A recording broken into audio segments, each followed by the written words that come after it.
forum. Now, without any delay, I would like to invite Honorable Sujata Koirala for her welcome remarks. Thank you.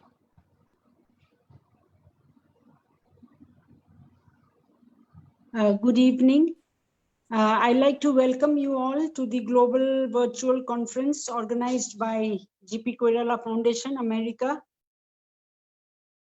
During pandemic, morbidity and mortality are threatening us, but post-COVID threat of social and economic infections will be more catastrophic. It is more difficult for developing countries like Nepal or South Asia to tackle this situation. We have already started to face big economic challenges, fluctuation in the market price, trouble in the hotel and tourism sector, weakening foreign exchange income and reservation indicates the dark side of coming days.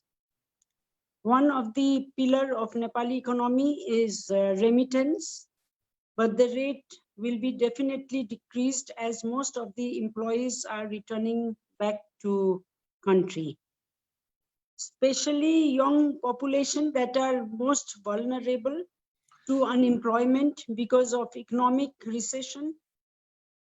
Across the world, young people will be the first to lose their jobs or have to resort to lower quality, less paid and unsafe jobs. We must focus to create the policy to address such problems. We must investigate and recognize some policies that faster enabling work environment.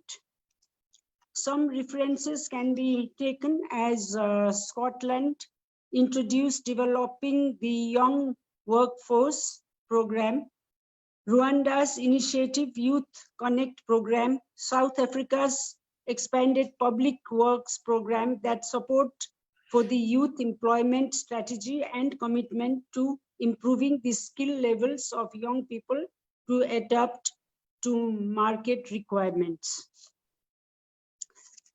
To save the people and country from this unexpected situation, we should take necessary measures in advance. The government should take steps to engage the peoples for possible, tangible and productive activities that benefits the individuals and contribute to the country as well. Government must consider and give priority to the respective areas as a support to boost up the country's socio-economic condition. Those who are focusing on traditional farming as well as returning migrant workers can be deployed in integrated scientific agriculture system. Now we should encourage for organic farming to produce healthy, nutrient and quality food. Additionally, if we promote to produce herbal medicines, aromatic plants, and can contribute for GDP also. The COVID-19 taught us how the digitalization of the system can make our life easier during such pandemic. Therefore, we should focus to train people about technical knowledge, especially on digital system and IT sector.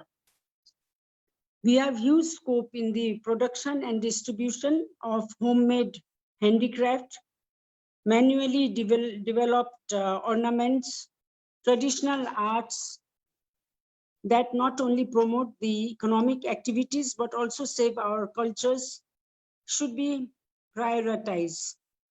Every cloud has a silver lining, so we must search the opportunities amidst of every difficult situation. Thank you so much.